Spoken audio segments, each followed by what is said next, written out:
sécase la hierba y marchítase la flor, mas la palabra del Dios nuestro permanece para siempre. Te damos gracias, Señor, en esta hora, por esta oportunidad, por esta libertad que nos das para poder meditar en tu palabra. Te pedimos que haga el efecto que tú quieres en cada corazón, en cada vida, y que aprendamos a amarla, a valorarla, pero por sobre todo a obrar a través de ella, Señor, a actuar conforme a tu palabra. Te lo pedimos en el nombre de tu Hijo amado Jesucristo. Amén. ¿Puede sentarse en esta hora, hermano?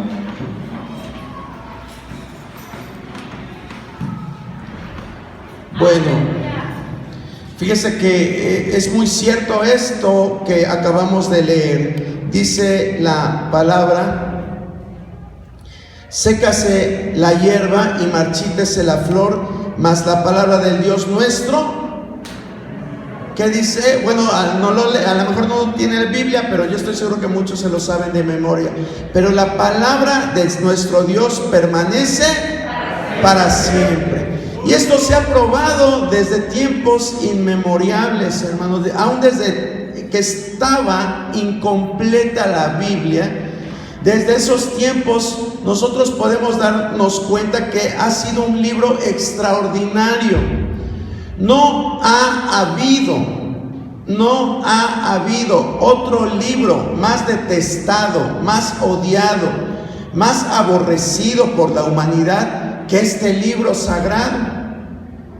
Lo han tratado de desaparecer de una o de otra forma, siempre lo han tratado de desaparecer. Y no autoridades pequeñas, sino grandes autoridades a nivel mundial lo han tratado de exterminar. Sin embargo, Dios ha cumplido lo que dice aquí en su palabra. Dice: sécase la hierba y marchítase la flor, mas la palabra de Dios nuestro permanece para siempre. Hay otro pasaje que es muy similar, hablando de la eternidad de la palabra de Dios, que dice: el cielo y la tierra pasarán, pero mis palabras no pasarán. Y nosotros podemos creer que la palabra de Dios que es dada se cumple, y lo hemos visto. Yo les comentaba hace un momento que desde antes que se formara el canon, es decir, que se integraran los 66 libros, desde antes ya el enemigo estaba tratando de que no sucediera esto, que no tuviera la humanidad la dicha y el privilegio de disfrutar de la palabra de Dios. Cuando el ejército de Babilonia llega y ataca a el pueblo de Judá, a los judíos, quedó realmente la ciudad devastada, quedó el pueblo devastado. Y pensaban que ya la palabra de Dios se había perdido. Sin embargo, fueron rescatados manuscritos, fueron rescatadas aquellas obras que estaban en papiro, estaban en rollos. Acuérdense que antes no había libros, y se preservaron. Aún tiempo antes de la invasión de Babilonia al pueblo de Judá, tiempo antes, ya se había pensado con otra invasión que la palabra de Dios se había perdido. Y en los tiempos del rey Josías, un hombre descubre un rollo y se lo presenta al sacerdote Hilcías. Y cuando Hilcías se lo presenta al rey Josías, hicieron gran fiesta, porque se dieron cuenta que la palabra de Dios se había preservado, la ley de Dios estaba preservada. Hicieron grandes fiestas, volvieron a celebrar las fiestas especiales de los judíos. Hicieron realmente una gran celebración porque habían encontrado esos rollos que los daban por perdidos. Y es que el pueblo judíos sabían que si no tenían la palabra de Dios estaban perdidos, estaban errados, no tenían dirección a dónde ir. Por eso es que Josías mandó a matar infinidad de animales en sacrificio y también para hacer fiesta. Y fue una gran bonanza en aquel tiempo cuando descubrieron esos rollos que los daban por perdidos. Fíjese, ese pueblo tan rebelde se alegraron porque habían descubierto esto. También cuando, regresando al tiempo de la cautividad de Babilonia y yéndonos un poquito más adelante, cuando los judíos regresaron, recuerden que estuvieron 70 años cautivos en Babilonia, pero después de esos 70 años regresan a su tierra, regresa parte del pueblo, y de momento el sacerdote Esdras les empieza a hablar acerca de la palabra. Y dice la Biblia que estaba el pueblo ahí en la plaza. Estaba en la plaza, en un lugar central. Y al momento de empezar a escuchar la palabra, dice que se pusieron a llorar la gente de volver a escuchar esa palabra. Se pusieron a llorar porque recordaban todas esas palabras que sus padres les habían inculcado, que les habían enseñado. Y Esdras les da una palabra de ánimo y les dice: no lloren, porque recuerden que el gozo del Señor es nuestra fortaleza. Pero no paraban de bendecir al Señor aquel pueblo que había nuevamente escuchado la palabra de Dios. Fue realmente algo maravilloso la reacción de este pueblo, tanto en los tiempos de Josías como en los tiempos de Nehemías y Esdras. Pero realmente nosotros como cristianos amamos de esa forma, anhelamos de esa forma la palabra de Dios. Anhelamos hoy en nuestros días la palabra de Dios. Eso es lo que en esta hora, más que un día especial, fuera un día, no fuera un día, sino un tiempo continuo, un tiempo continuo de buscar, de obedecer, de amar la palabra de Dios. Es como cuando decimos el 10 de mayo, que se celebra el 10 de mayo, hermano, el Día de la Madre, pero hay pensamientos que dicen, no tan solo un día se debe de celebrar a tu madre, sino todos los días, porque todos los días ella da algo de sí por sus hijos, por su familia. Entonces, ¿por qué solo un día? Lo mismo nosotros lo podemos aplicar a la palabra amarla, amar la palabra. Esta palabra que ha sido tan odiada, pero que ha sido también como el ave fénix, ¿verdad? Que resurge de entre las llamas, resurge de entre las cenizas y vuelve a dar vida a aquellos que la buscan. A aquellos que la buscan. ¿Por qué nosotros traemos esta representación así de la Biblia? ¿Alguien de ustedes sabe por qué les pedimos que la envuelvan y que le pongan un listón negro para que quede bien segura y no se abra? ¿Sabe por qué lo hacemos? A ver, alguien que me lo explique, por favor.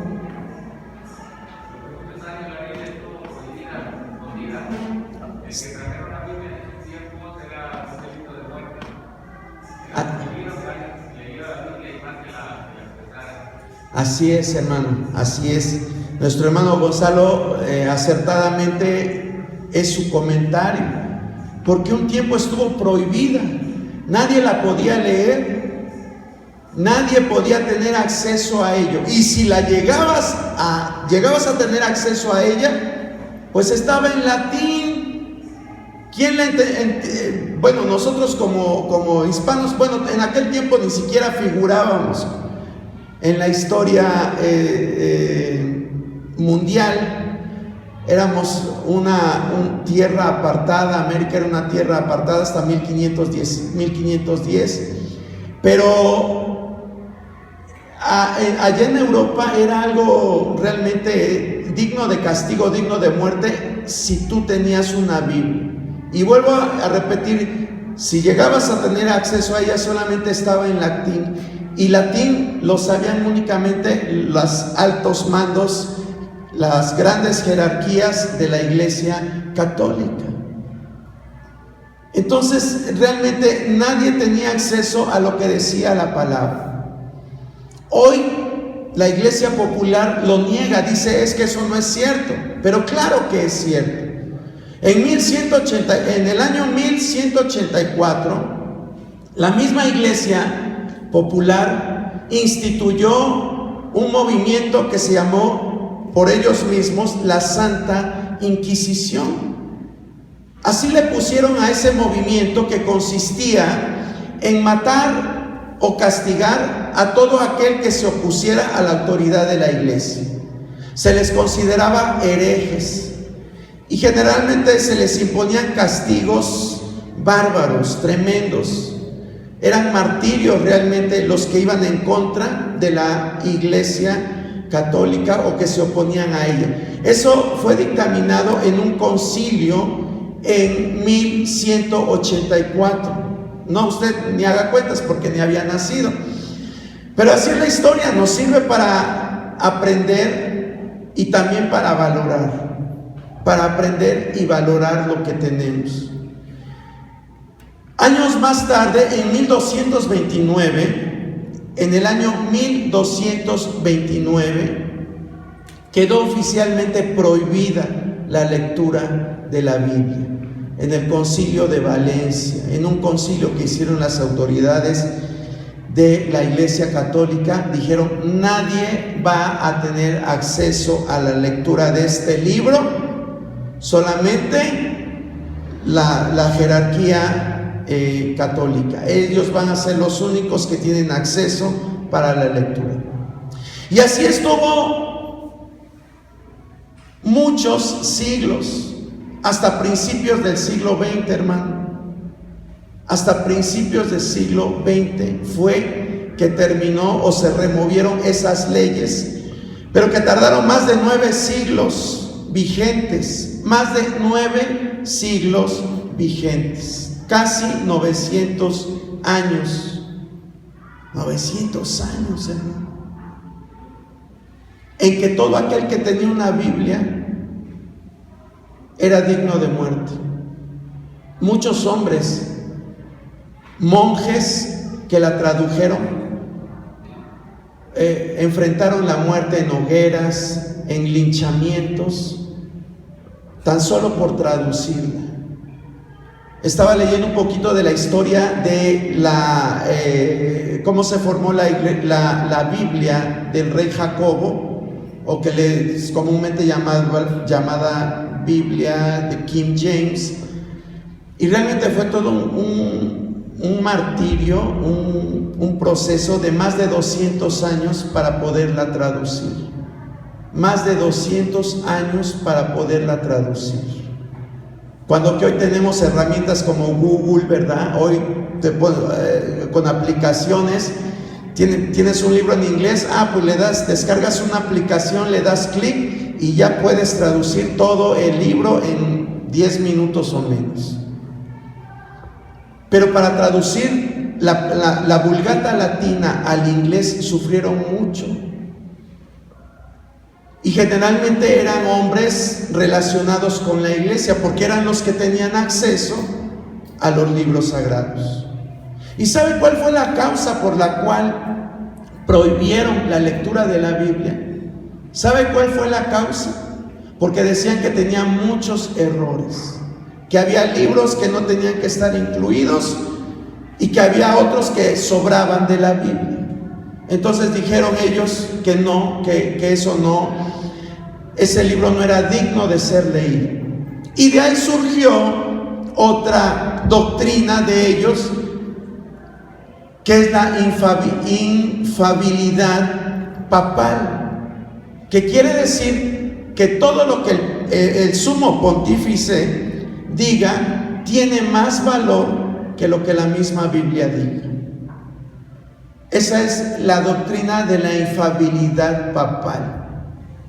Todo lo que diga la máxima autoridad de la Iglesia está por encima de lo que diga la Biblia. Y es por eso es que hay muchas doctrinas que, aunque no están en la Biblia, pero ellos la respaldan diciendo, pero es que la autoridad papal está sobre la Biblia. Y por eso vuelvo a repetirle, hay muchas doctrinas que no están claramente especificadas en la Biblia que nosotros tenemos. O la añadidura de libros. La añadidura de libros que hay en las versiones católicas y que no concuerdan con el canon de la Biblia que nosotros tenemos. ¿Cuántos libros tenemos en nuestra Biblia, hermano? 66, ¿verdad? 66 libros. Pues la de ellos tienen más.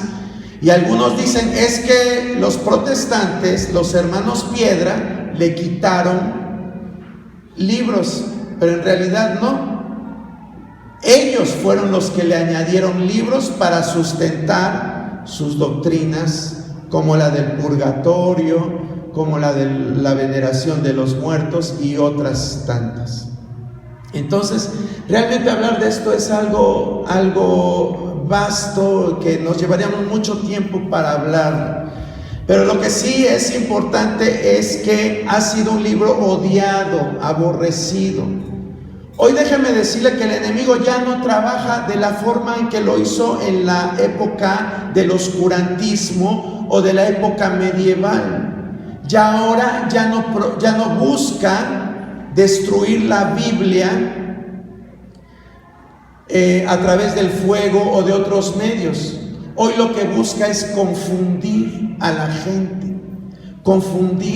gente, la mentalidad de los seres humanos, incluso de los que nos llamamos hijos de Dios. Eso es lo que busca, confundir la mente.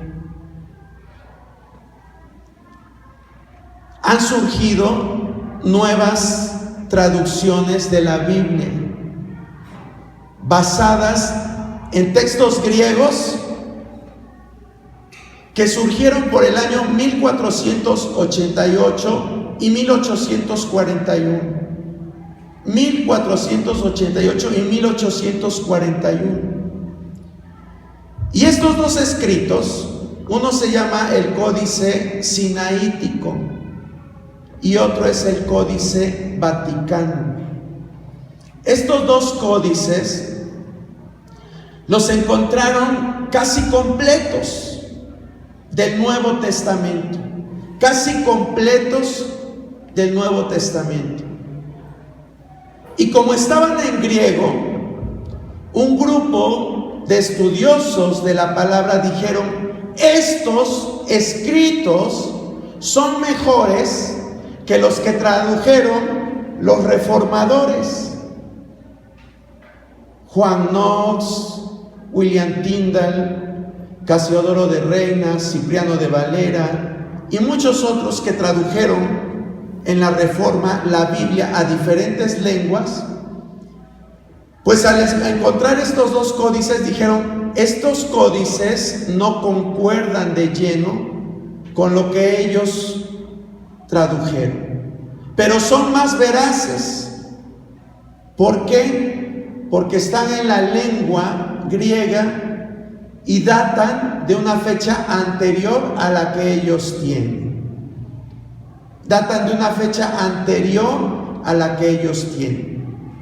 Y así es como entonces se hicieron dos corrientes muy grandes de manuscritos de la Biblia. Estaba ya el Textus Receptus o texto recibido, y está el texto crítico o de la alta crítica. Texto recibido y texto de la alta crítica. Y usted va a decir, ay hermano, ¿y eso qué tiene de edificación para mi vida? Les estoy diciendo esto porque le digo, ya ahora el enemigo quizás no va a hacer que las autoridades nos quiten la Biblia y las lleven a una hoguera y las quemen. Pero el enemigo trabaja de diferentes formas y ahora trata de confundir. A través de estos códices que integran el texto crítico, que es el Códice Sinaítico y el Vaticano, se han opuesto a lo que nosotros ya tenemos por historia. Lo que ya tenemos por historia. Los que tenemos una Reina Valera del 60, podemos decir que somos todavía del texto recibido. Pero si usted maneja una Biblia, nueva versión internacional, traducciones Reina Valera del 77 para acá, ya son con el texto crítico, ya no son con el texto recibido, sino con el texto crítico. Traducciones como la del Lenguaje Actual, traducciones como la de Jerusalén, que es la que maneja la Iglesia Católica, traducciones del Nuevo Mundo, que es la que maneja los Testigos de Jehová, y toda la serie de traducciones que hablan muy bonito porque es un lenguaje actualizado.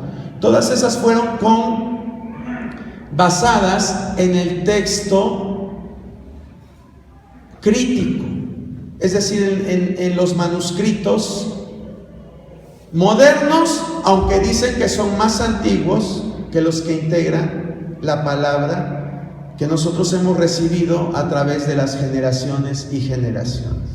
Entonces hay una confusión porque el problema es que hay doctrinas que chocan o que no están bien afirmadas, en el texto crítico. Por ejemplo, a Jesucristo muchas veces en el texto crítico se le ve como un simple hombre, como un profeta. La deidad de Jesucristo está en juego. La deidad de Jesucristo está en juego en los manuscritos del texto crítico. ¿Sí?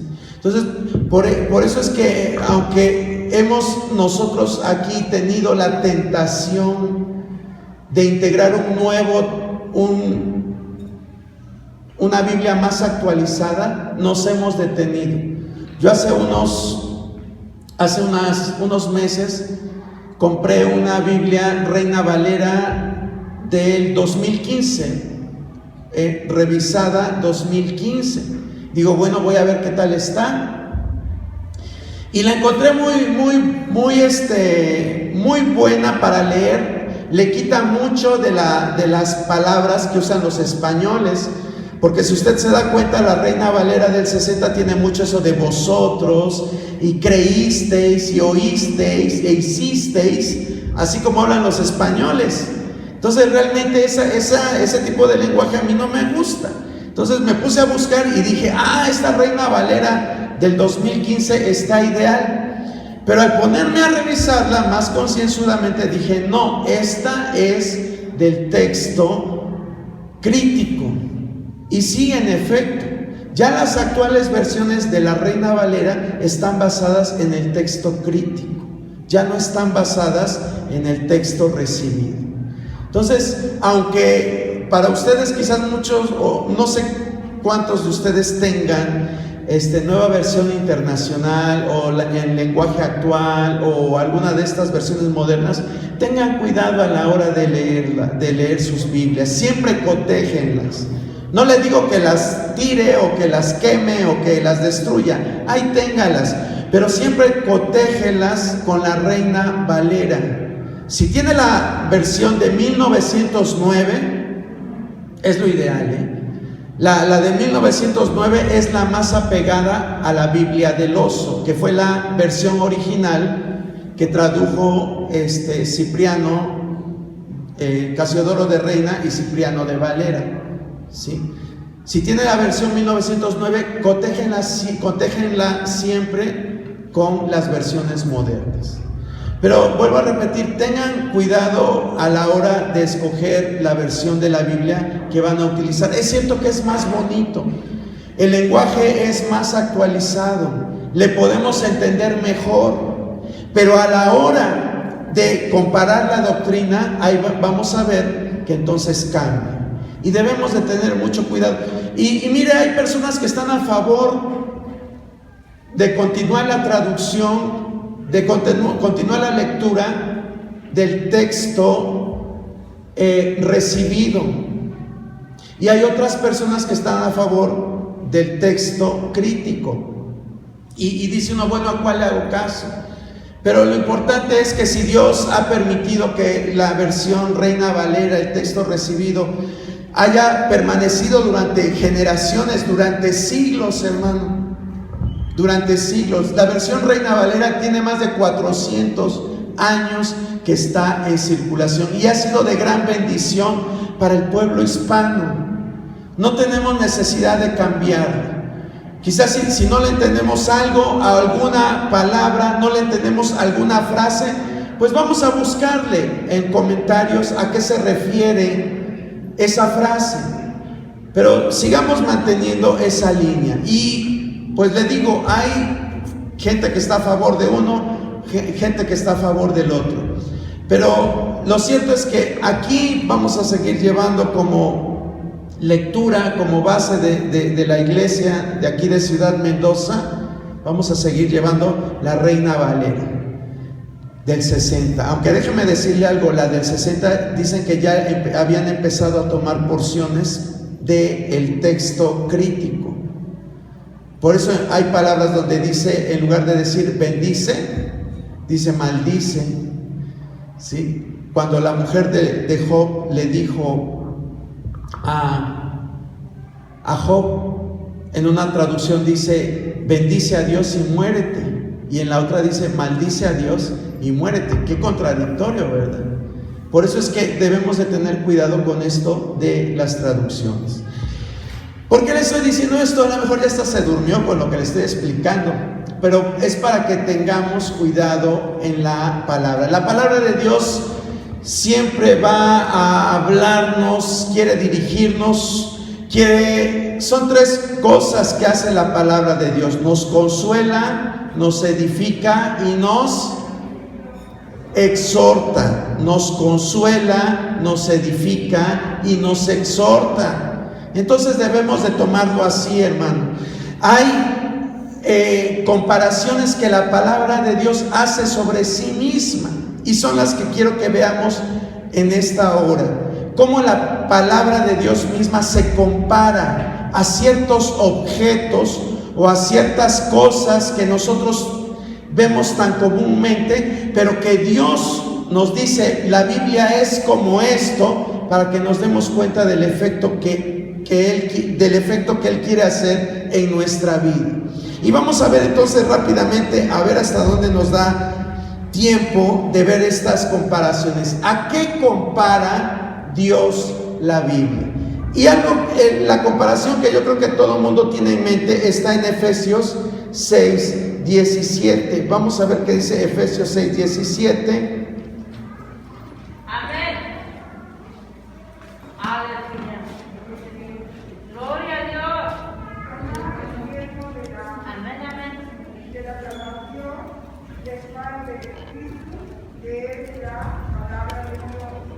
Gracias, hermana Saraí. Dice, y la espada del Espíritu, ¿qué es, hermano? La palabra de Dios. La espada del Espíritu es la palabra de Dios. Entonces, Dios, para que nosotros entendamos, una de las funciones de la palabra nos está diciendo que es como una espada. De hecho, el libro de Hebreos nos dice, es más cortante, es decir, es más filosa aún que una espada, pero no cualquier espada, sino una espada, ¿de qué características? De doble filo, ¿verdad? Así es la palabra de Dios, nos llega hasta lo más profundo. Nos llega hasta lo más profundo de nuestro corazón, nos llega hasta lo más profundo de nuestra mente. Y así es como Dios quiere que actúe la palabra. Algunos de ustedes se han herido con algún objeto punzocortante. ¿Alguno de ustedes se ha herido? ¿Y qué pasa, hermano Arturo, cuando te haces una lesión con el objeto? Duele bastante, ¿verdad? Eso es lo que ocasiona cuando nosotros nos lastimamos. Tan solo con que de momento quizás mis hermanas están cosiendo alguna prenda y con su aguja la pasan y de momento se dan el pinchazo en el dedo. Quita uno enseguida la mano y le duele a uno. Ahora cuando por la de malas agarras una navaja o un objeto filoso y le haces así, híjole, man. Yo una vez estaba, no sé qué estaba haciendo, pero el chiste es que me iba a tropezar y por no caerme, pongo la mano en la pared y había un clavo, hermano, un clavo con pues estaba oxidado el clavo. Ya ni me acordé del oxidado que estaba. Yo en ese momento sentí un dolor tremendo y me quedó. ¿En cuál mano fue? Ya ni me acuerdo.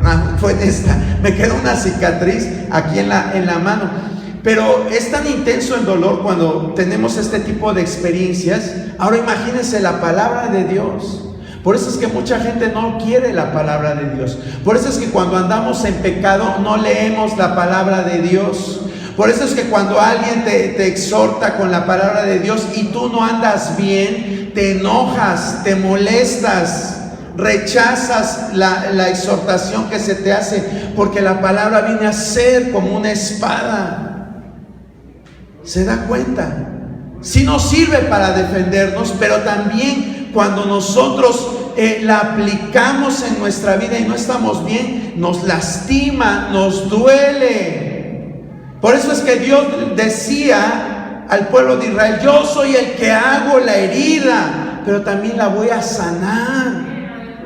Él hace la herida. Qué duro es cuando nos enfrentamos a situaciones. Si tú tienes un carácter muy explosivo, eres muy enojón, un carácter, un temperamento muy difícil, y la palabra nos dice: no se ponga el sol sobre tu enojo. Híjole, hermano, pero ¿qué voy a hacer si me hicieron esto y Señor, me cuesta trabajo perdonar en este día? No se vale por lo que me hicieron, pero Dios te está diciendo: perdona.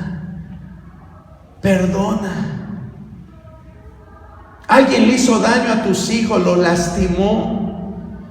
Y tú dices: no, con mis hijos nadie se mete, me la van a pagar. Pero Dios te dice en su palabra: cálmate, mía es la venganza, mía es la venganza. Y nos topamos con palabras que van en contra de lo que nosotros sentimos.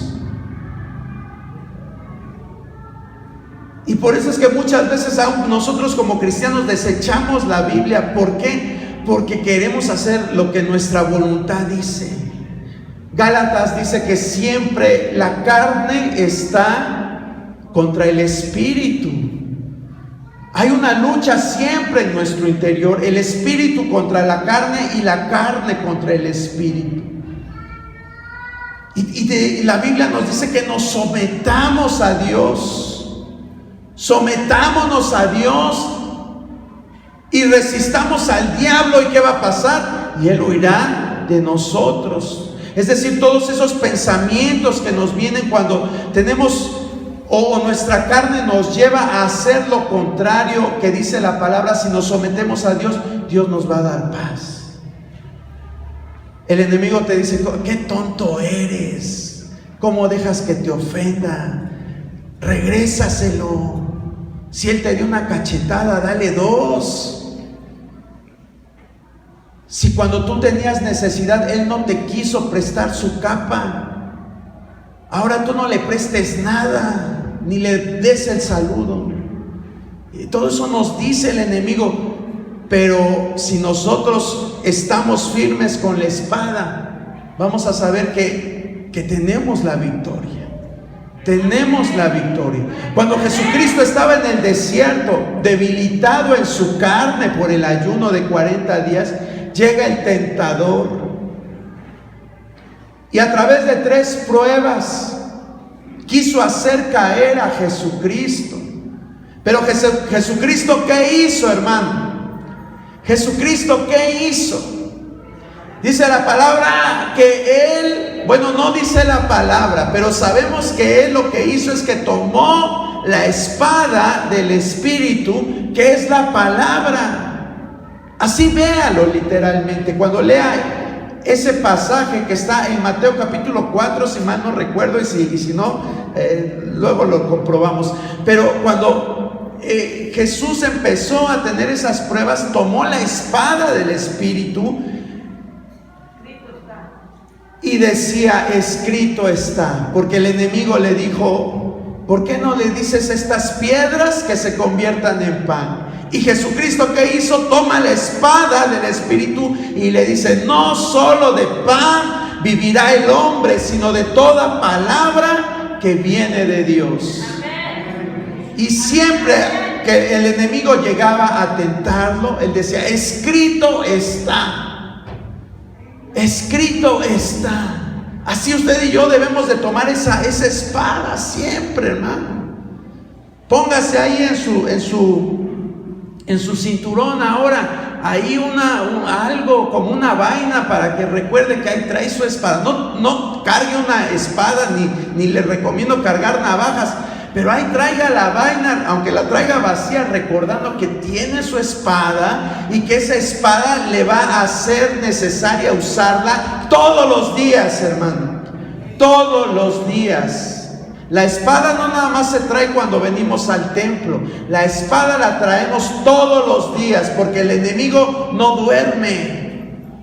El enemigo está como león rugiente buscando a quien devorar. Y si usted no trae la espada, en cualquier momento se lo come. En cualquier momento lo hace tropezar. Y en cualquier momento lo va a hacer caer. Así de simple y sencillo. Entonces es necesario siempre traer la espada del Espíritu. Claro, si puedes traer mejor tu Biblia, es lo ideal, a todos lados. Es lo ideal. Pero yo sé que a veces el libro, pues a veces nos estorba, es la realidad. O sea, el libro, no la palabra, el libro nos estorba. Pero recuerda siempre, por eso es importante que memorices textos, es importante que memorices la palabra de Dios. ¿Sabe cómo subsistieron los cristianos en la época de las persecuciones? Memorizándose la palabra. El líder de la iglesia le decía, a ver tú, Juanito Pérez, mira, si nos cachan la Biblia, nos la van a quitar. Entonces tomaban porciones de los papiros y los arrancaban y le decían, órale, Juanito Pérez, tú apréndete esta palabra. A ver, Petrita Sánchez, a ver tú, esta palabra. A ver, hermanito de allá, órale, y apréndanse. Para que cuando nos reunamos, digamos lo que no sabemos de la palabra. Y así era como se preservó la palabra de Dios, hermano. Qué bonito que hoy usted y yo tenemos la oportunidad de salir a la calle con nuestra Biblia y nadie nos dice nada. Podemos ir de aquí para allá con la Biblia y nadie nos va a multar, nadie nos va a meter a la cárcel por llevar la Biblia. Considerémonos privilegiados por eso, porque otros quisieron hacerlo y no pudieron o murieron por hacer. Pero hoy en nuestro tiempo hasta buscamos hace unos años se buscaban las Biblias más chiquitas, unas microbiblias así, hasta dicen Biblia de bolsillo, para que nadie te la vea y tú ni la puedas leer, porque la letra es tan pequeñita que realmente necesitas una visión microscópica para tomarla. Y bueno, y ahora actualmente pues las Biblias electrónicas, ¿sí? Que es bueno tenerlas más, Si tenemos que salir a nuestro trabajo, a nuestra escuela, puedes ponerte a leerla en el recreo, en tu momento de comer, en el trabajo. Puedes traerla ahora sí para todos lados. Menos al templo, hermano. Acuérdese que yo les hemos pedido, por favor, que traiga su Biblia física, traiga su Biblia física. Ya les hemos mencionado que a lo mejor yo sí creo que tú estás leyendo la Biblia, pero si un joven te ve, un joven nuevo te ve que tú estás ahí con el celular leyendo la Biblia, va a decir, pues quién sabe si esté realmente leyendo la Biblia o está en alguna red social o esté mandando mensajes. Entonces por eso les hemos dicho, como ejemplo, traiga su Biblia física, su Biblia celular, úsela allá afuera. Yo la uso cuando voy a visitar, me llevo en el celular, la traigo y eso es lo que leo. Pero para venir aquí a esta casa de oración, tráigase su Biblia. ¿Sí? Vamos a procurar hacerlo. ¿A qué otra cosa se le compara la palabra de Dios? Vamos a ver Salmo 119, 105. Salmo 119, 105.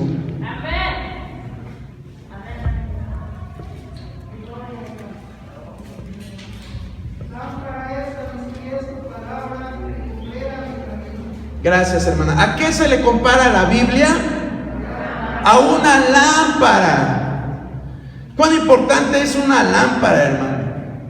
Hoy vivimos privilegiados también porque en el plano humano tenemos luz eléctrica o tenemos luz solar. Ya no necesitamos de un quinqué o de una antorcha para andarnos alumbrando en la noche. Tenemos lámparas. Pero imagínense esa gente que vivía en la antigüedad sin este recurso y tenía que vivir ahí con unas lámparas que apenas si se te veía la cara. Era difícil. Sin embargo, espiritualmente hablando, esta lámpara ha existido desde tiempos muy antiguos, que es la palabra de Dios. Es una lámpara. ¿Para qué nos sirve? Más bien dicho, ¿qué pasa si tú vas a un lugar y no conoces dónde vas a andar caminando y no hay luz? ¿Qué te va a pasar? Te vas a caer, te vas a lastimar. Pues lo mismo en la palabra de Dios. Si nosotros andamos en el mundo, en la vida, sin la luz que es la palabra de Dios, nos vamos a lastimar, nos vamos a tropezar, vamos a irnos por un camino equivocado porque no usamos la palabra de Dios. No usamos la palabra de Dios. Queremos usar nuestras propias lámparas que nos han llevado por caminos errados, en lugar de buscar la luz de Dios. Dios te da una lámpara de 500 watts, pero tú quieres usar tu foquito de 25 watts. Suena ilógico, ¿verdad? Que si Dios nos regala una de 500, tú quieras seguir con tu lámpara de 25. Pero en nuestra vida cotidiana así pasa. Dios nos quiere alumbrar con su palabra para que nos vaya bien, para que prosperemos, pero no queremos hacerlo. No queremos hacerlo. Dios nos dice en su palabra: no te juntes en yugo desigual. Mira que no es agradable delante de Dios. Ah, no, pero pues es que como ella está bien bonita, él está bien guapo, yo sé que cuando nos casemos, él se va a convertir, ella se va a convertir. Ajá, sí, tú, ándale. Y ya luego venimos: ay, Dios mío, ¿por qué no te hice caso? ¿Por qué? Sufriendo por no obedecer la palabra de Dios. Dice la palabra: busca primero el reino de Dios y su justicia, y todo lo demás viene por añadidura. Y esto como lo he escuchado en mensajes, creo que todos tenemos esa palabra rebosando aquí en nuestra cabeza, pero no la aplicamos. Ese es el problema. A veces decimos, ay, ya va a hablar de lo mismo, siempre lo mismo con ese hermano. Oye, de seguro ahorita va a decir esto. Y estás ahí atento a lo que está diciendo, las palabras del predicador. ¿Viste? Te dije que lo iba a decir, estás oyendo lo que está diciendo, pero no lo aplicas en tu vida. Dios nos dice, busca primeramente el reino de Dios y su justicia, y todo lo demás viene por añadidura. Pero no, nosotros hacemos al revés, ¿verdad? Buscamos primero lo que nos hace falta y después a Dios. Y por eso es que no vemos prosperidad en nuestra vida, por eso es que no somos dichosos. No somos bienaventurados. Muchas veces las bienaventuranzas que Dios tiene para su pueblo no las vemos cumplidas porque no obedecemos la palabra de Dios. No dejamos que sea esa luz, esa lámpara que alumbre nuestro ser. Entonces hoy debemos de dejar que esa espada siempre esté con nosotros. Debemos dejar que esa lámpara siempre alumbre nuestro camino. Y vamos a ver otra. Me faltaron muchas, pero lo vamos a ver después en otra enseñanza. Vamos a ver qué dice en la primera carta a Pedro, capítulo 2, verso 2. Primera de Pedro 2:2. Y ya con esto concluimos. Primera de Pedro 2:2.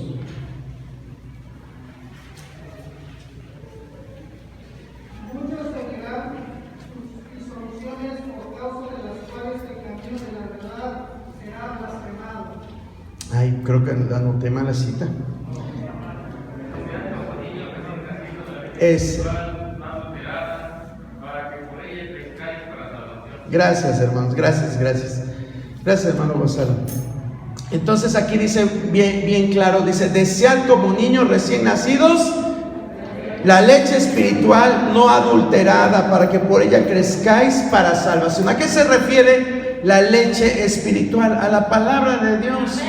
Desead como niños la leche espiritual. La leche espiritual no adulterada. Bueno, por cada punto que hemos visto, les pregunto, ¿verdad? Les pregunté, ¿han estado en la oscuridad? ¿Se han picado con algún objeto punzocortante? Ahora yo le pregunto a usted, ¿quién? Bueno, a lo mejor no recordamos cuando éramos bebés, ¿verdad? Yo realmente no recuerdo esa etapa de mi vida. Pero usted puede ver que un niño de recién nacido a los 6 meses, ¿qué es su alimento? La leche. Y te dicen los médicos, no le puede dar otra cosa. No le puedes dar otra cosa. Si le quieres dar mole a los 3 meses, lo vas a matar. Si le quieres dar pozole a los 4 meses, pues lo vas a matar. ¿Qué es lo que le tienes que dar a ese niño? Le tienes que dar leche. ¿Por qué? Porque en esa leche está todo lo necesario para que él vaya creciendo.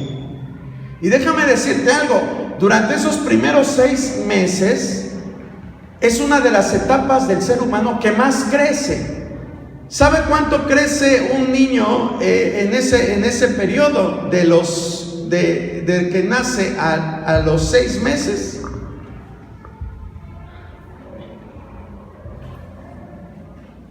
¿Sabe cuánto crece? Bueno, un niño en promedio nace midiendo 50 centímetros aproximadamente. Bueno, pues con su alimento, con su alimentación llega hasta los 75 centímetros. Sí, a los 75 centímetros.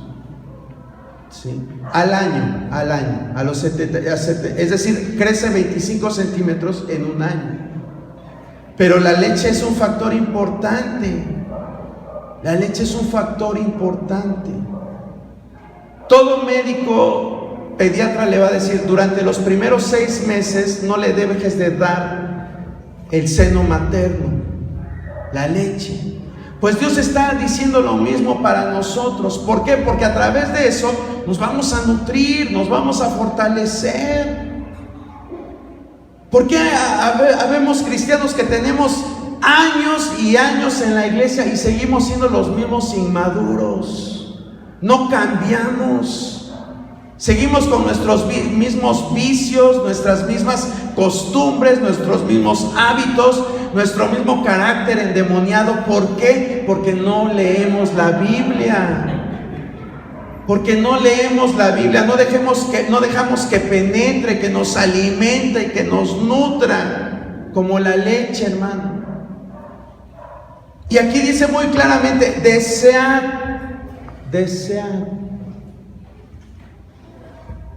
¿Cuántos desean la palabra de Dios? Así debe de ser siempre. Si yo le preguntara a usted, ¿cada cuánto le da cada cuánto le da de comer a su bebé? O los que han tenido bebés, ¿cada cuánto le da de comer? ¿Cada qué? Cada 3 horas en promedio, ¿verdad? Es lo que se les da. Cuando le dan biberón, cuando la madre no puede amamantarlo. Pero cuando cuando es alimentación de pecho, se les dice a libre demanda. A libre demanda. ¿Y cada cuánto el niño se pone a llorar por su pecho, hermana?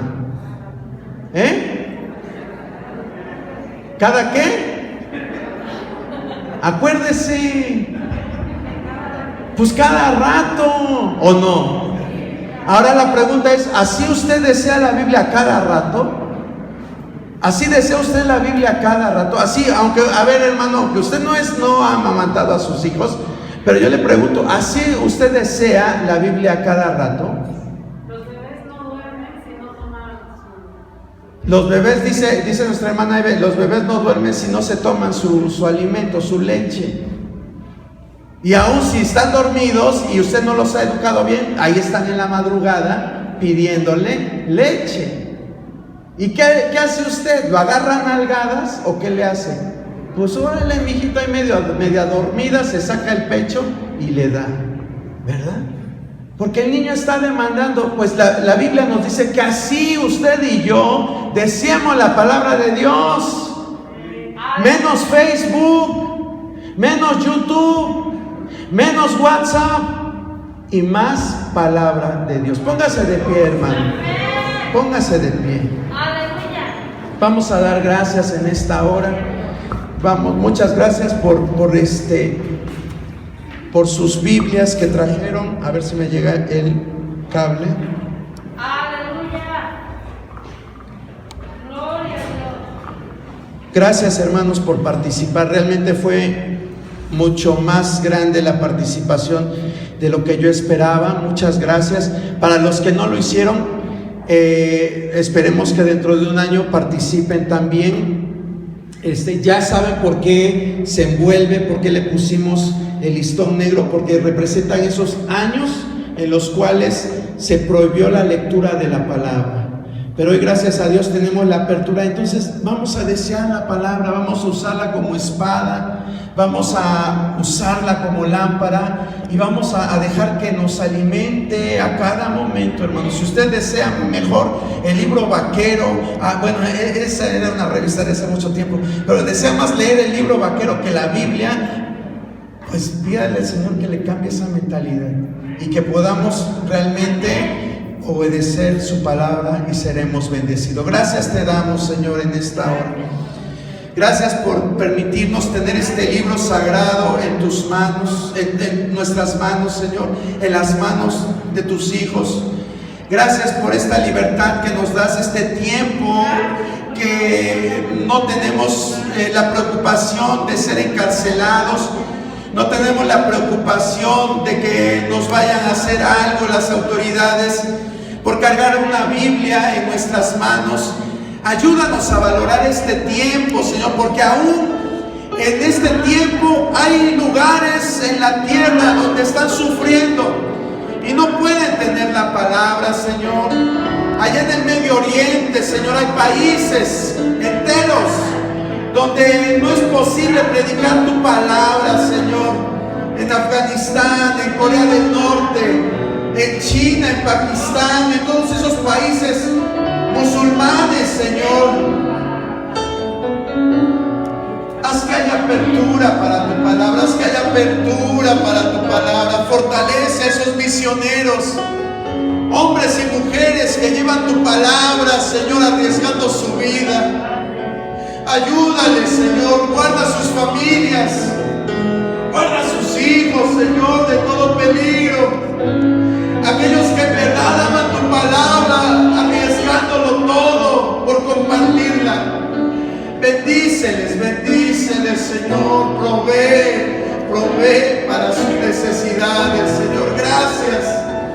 No nos queda otra cosa que decirte gracias, gracias por tu palabra, Señor.